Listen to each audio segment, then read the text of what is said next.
Di dalam sebuah hadis riwayat daripada Abi Hurairah radhiyallahu anhu, katanya qala Rasulullah sallallahu alaihi wasallam, lamma khalaqallahu al-khalq kataba fi kitabih fahuwa indahu fawqal 'arsy inna rahmati taghlibu ghadabi atau kama qala. Hadis riwayat Al-Bukhari dan Muslim.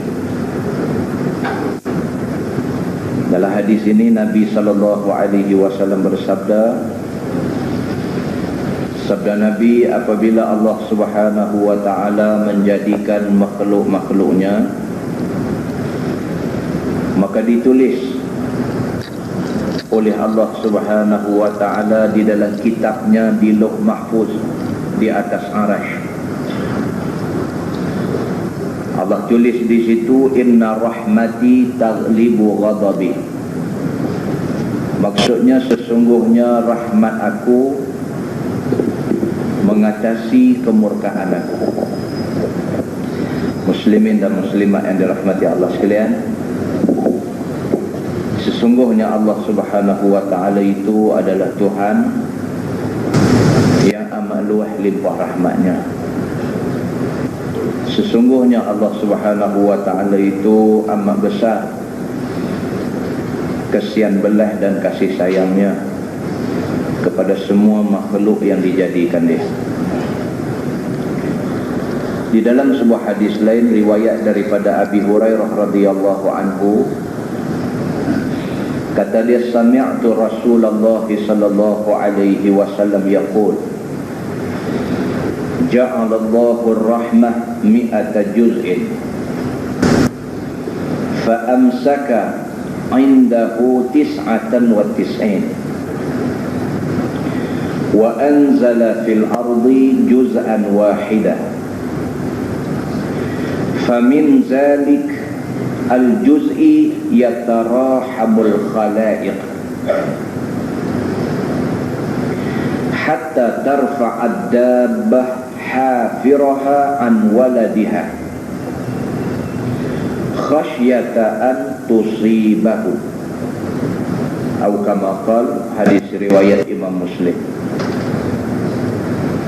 Dalam hadis ini Abu Hurairah radhiyallahu anhu berkata bahawa dia mendengar Nabi sallallahu alaihi wasallam bersabda, sabda Nabi, Allah Subhanahu wa taala telah menjadikan sifat rahmat Allah itu 100 juzuk. Sifat belas kesian Tuhan ini ada 100. Fa amsaka indahu tis'atan wa tis'in.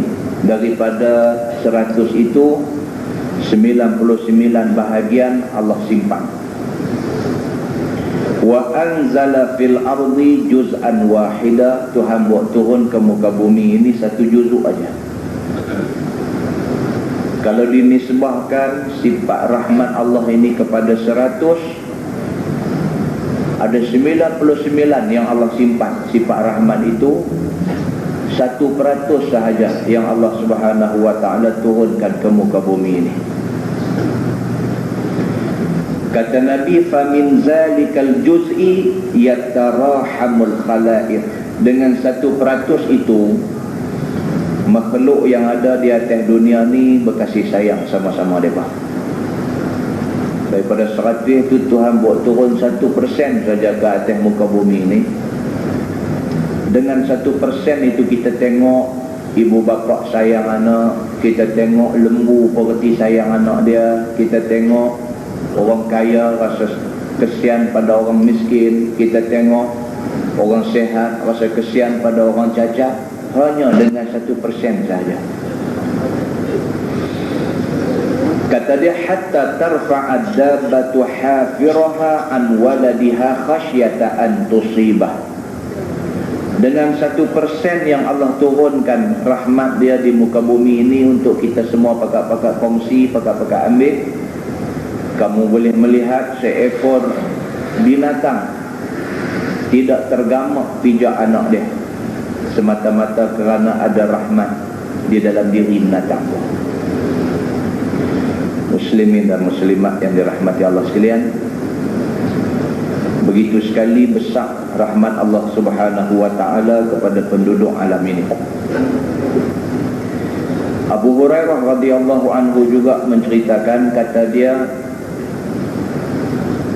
Allah Subhanahu wa taala, kata Abu Hurairah, Nabi sallallahu alaihi wasallam bersabda bahawa Allah Subhanahu wa taala berfirman di dalam satu hadis qudsi. Firman Allah, aznaba abdun zanban faqala Allahumma ighfirli dhanbi. فقال الله تبارك وتعالى أذنب عبدي ذنبا فعلم أن له ربا يغفر الذنب ويأخذ بالذنب ثم عاد فأذنب فقال أي ربي اغفر لي ذنبي فقال تعالى أذنب عبدي ذنبا فعلم أن له ربا يغفر الذنب ويأخذ بالذنب. Nabi SAW cerita pada kita, kata Nabi, Allah Subhanahu wa taala berfirman, firman Tuhan, hamba aku buat dosa. Apabila dia sedar daripada perbuatan dosa dia minta ampun pada Tuhan di atas kesilapan dia. Tuhan cerita kat kita, Tuhan kata dalam ramai-ramai manusia ni sudah tentulah ramai yang buat dosa. Dalam ramai-ramai yang buat dosa tu ada orang yang bila berdosa dia sedar. Masa dia buat dosa tu dia tak sedar. Selepas dia buat dosa dia sedar, terasa dia berdosa.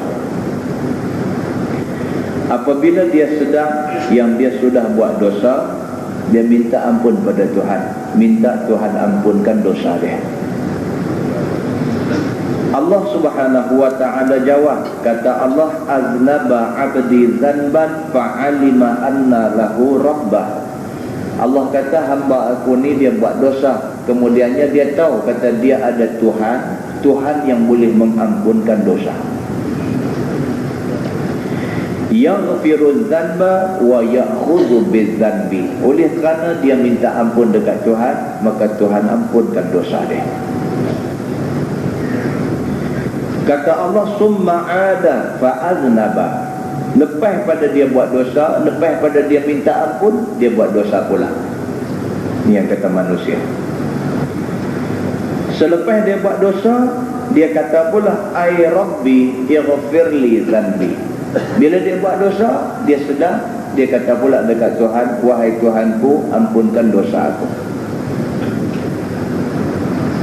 Cerita ni cerita kita lah. Buat dosa ni daripada mula-mula cerdik dulu sampai malam ni buat dosa. Dan bukan kita tak pernah minta ampun bila kita buat dosa, tapi lepas minta ampun buat pula. Tindakan kita yang tersilap buat dosa itu perkara biasa, kerana nama manusia memang banyak buat silap. Dan kebanyakan daripada kita tersilap. Bukan saja kita nak buat silap, tapi tersilap. Dalam-dalam kita duk jaga tak mau buat dosa, dalam-dalam kita duk kawal diri jangan sampai buat silap, tersilap. Setelah kita sedar kita tersilap, kita minta ampun dengan Tuhan. Tapi nama kata manusia, lepas minta ampun tersilap pula. Allah Subhanahu wa taala cerita dalam hadis qudsi ini tentang manusia ni. Manusia yang buat silap kemudian minta ampun, lepas minta ampun tersilap pula. Lepas tersilap minta ampun pula. Lepas minta ampun tersilap pula. Demikianlah hal keadaan manusia. Faqala tabaraka wa ta'ala, Allah Subhanahu wa ta'ala kata lagi, aznaba abdi zanban fa'alima anna lahu rabban yaghfiru zanba wa ya'khudhu bidzanbi. Tuhan kata begitulah manusia, mereka ni selalu tersilap dan selalu minta ampun, dan lepas tu tersilap lagi, lepas tu minta ampun lagi. Tuhan kata aku ampunkan mereka. Selagi mana mereka tersilap, mereka minta ampun, aku ampunkan mereka. Kata Allah, qad ghafartu li'abdi falyaf'al ma sya'a. Tuhan kata, aku ampunkan dosa hamba aku, dan selagi mana dia buat apa yang dia nak buat, dengan kerana tersilap, aku Tuhan dia, aku ampunkan dosa dia. Muslimin dan muslimat yang dirahmati Allah sekalian, hadis itu hadis sahih muttafaqun alaih, disepakati oleh ulama hadis bahawa dia adalah hadis yang sahih. Bahkan lebih dahsyat lagi, dia mai satu hadis daripada Abi Hurairah radhiyallahu anhu juga. Kata dia, qala Rasulullah sallallahu alaihi wasallam, wallazi nafsi biyadihi law lam tuznibu la dhahaballahu bikum wa jaa biqaumin yuznibuna fayastaghfiruna Allah taala fayaghfiru lahum, atau kama qala, hadis riwayat Imam Muslim. Nabi SAW bersabda dalam bentuk sumpah. Nabi kata, wallazi nafsi biyadih, demi Allah yang nyawa aku di dalam tangannya. Nabi sumpah. Nabi kata, laulam tuznibu la zahaballahu bikum. Kalau sekiranya manusia tak ada siapa yang buat dosa, Allah akan buang semua manusia ni. Cuba tengok.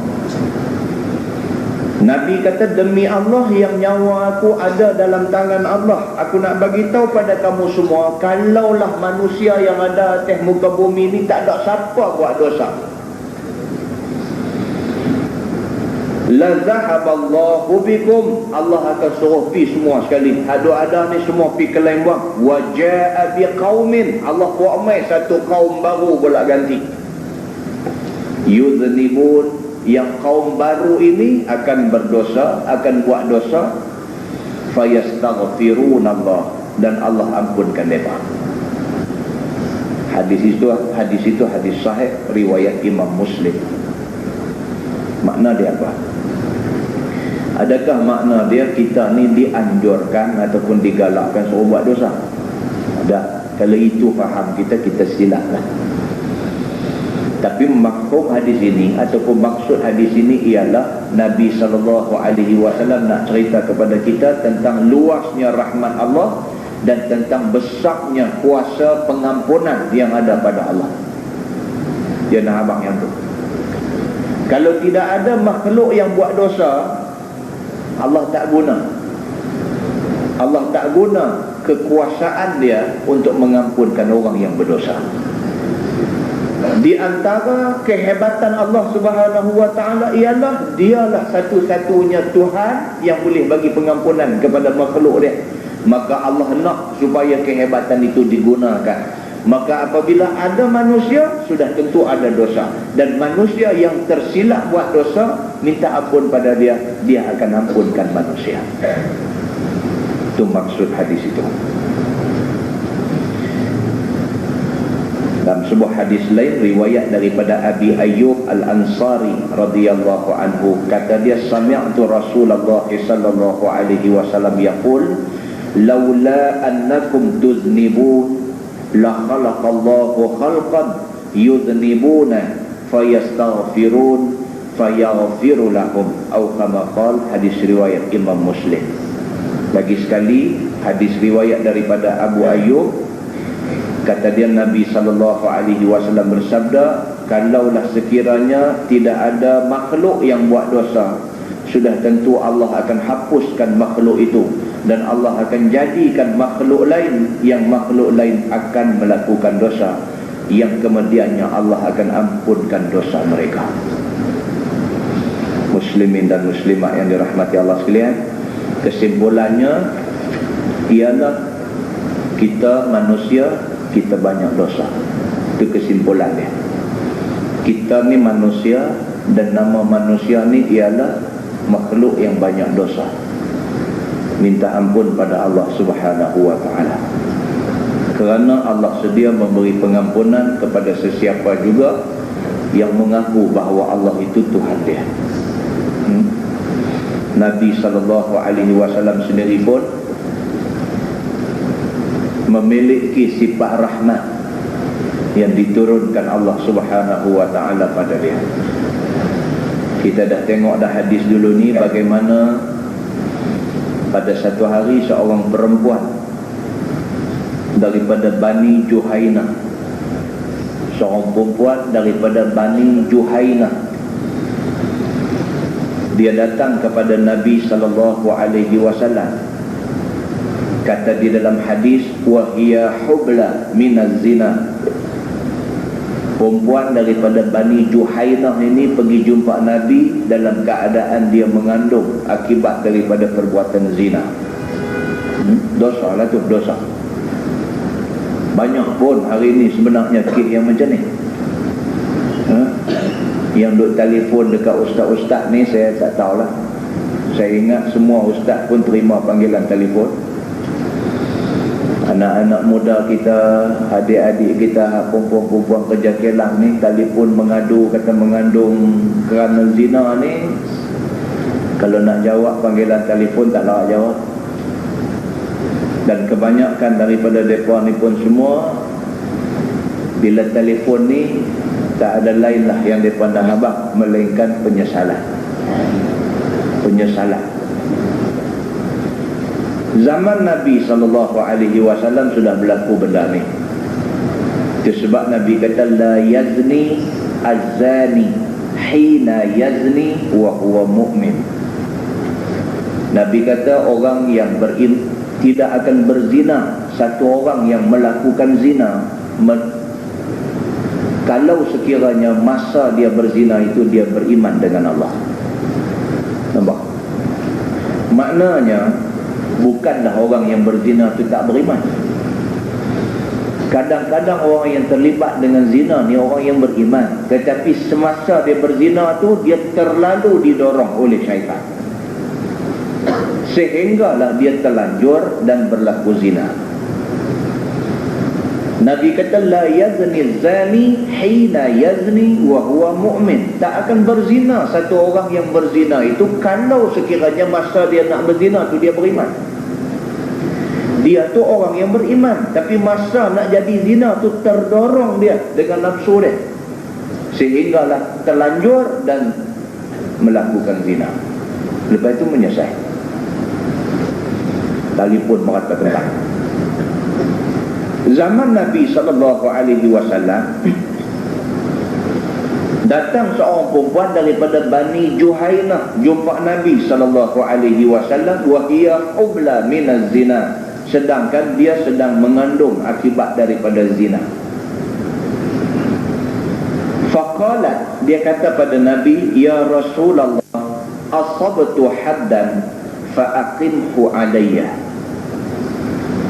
Dia dah terlanjur berzina, kemudian dia menyesal, dia rasa dia berdosa dan dia faham dosa zina ini adalah dosa yang melibatkan hukum hudud. Dia pergi dekat Nabi, dia jumpa Nabi, dia kata ya Rasulullah, dia kata asabtu haddan, aku nampaknya sudah ditimpa dengan hukum had, hukum hudud. Dia pergi dekat Nabi, dia kata ya Rasulullah, nampaknya aku ni nak kena hukum hudud. Fa'aqimhu alayya, dia kata dekat Nabi, ya Rasulullah, jalankan hukum itu pada aku. Sahabat Nabi. Fada'a Nabiullah sallallahu alaihi wasallam waliyaha. Nabi bila dengar macam tu, Nabi panggil bapa dia. Nabi panggil bapa budak perempuan yang mengaku berzina ni. Nabi kata pergi cari pak dia, jumpa saya. Maka mainlah pak budak perempuan ni kepada Nabi. Apa Nabi kata dekat pak budak ni? Nabi kata ahsin ilaiha. Nabi kata kamu jaga dia baik-baik. Saya tengok. Bila Nabi suruh panggil pak budak perempuan yang terlanjur melakukan zina ni, bila pak dia mai, Nabi tak marah bapak dia, Nabi tak hina bapak dia. Sebaliknya Nabi nasihat bapak dia. Nabi kata, ahsin ilaiha, berbuat baiklah pada anak perempuan kamu yang berzina ni, buat baik pada dia. Fa iza wada'at fa'tini, Nabi kata apabila dia sudah bersalin, dia lahirkan anak dia esok ni, bawa dia main dekat aku. Fa fa'ala, bapak budak perempuan ni pun buat lagu Nabi kata. Dia bawa baliklah anak perempuan dia yang telanjur, berzina, mengandung dan sebagainya, bawa balik ke rumah. Fa fa'ala, dia buat lagu Nabi suruh lah. Dia tak marah anak perempuan dia, dia tak kata lebih kurang kat anak perempuan dia. Dia terima apa yang berlaku pada diri anak perempuan dia, dan dia jaga anak perempuan dia elok-elok. Fa'amara biha Nabiullah sallallahu alaihi wasallam fashuddat 'alaiha thiyabuha. Bila dah pak dia balik jaga dia elok sampai cukup hari, dia pun bersalin anak, tunggu sampai lepas pantang begitu begini dan sebagainya, sah lerah selesai. Maka bapak budak perempuan ni pun bawa anak perempuan dia pergi dekat Nabi.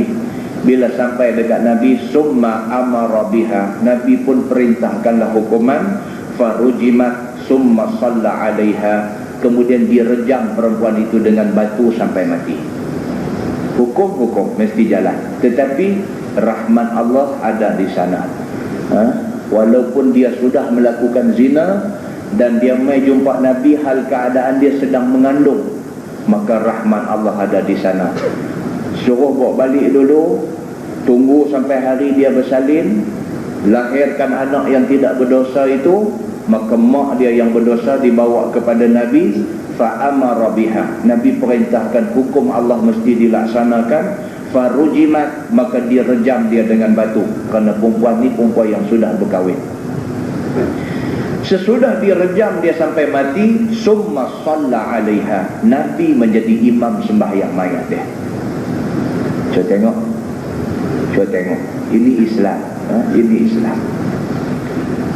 Perempuan ni telanjur berzina. Zina ini dosa besar. Walaupun dia sudah buat dosa besar, tetapi rahmat Allah ada di sana. Disuruh bawa balik, disuruh dia selesaikan semua, bersalin anak dia, tunggu sampai lepas hari dan sebagainya. Rahmat Allah ada di sana. Dibawa mai kepada Nabi, maka dilaksanakan hukum had kepada dia, direjam dia sampai mati. Selepas dia mati, disembahyangkan mayat dia oleh Nabi. Bila Nabi buat macam tu, faqala lahu Umar, Sayyidina Umar Al-Khattab tengok, dia kata dekat Nabi, tusalli 'alaiha ya Rasulullah wa qad zanat. Sayyidina Umar kata dekat Nabi, ya Rasulullah, kamu sembahyang mayat dia sedangkan dia perempuan yang berzina. Qala laqad tabat taubah. Nabi kata sesungguhnya dia berzina, tetapi dia bertaubat dengan sebenar-benar taubat. Mai declare, mengaku, kata aku berzina, minta laksanakan hukum pada aku, supaya dengan hukum ini akhirat esok aku tak kena lah. Orang yang sanggup buat macam ni ialah orang yang bertaubat pada Allah.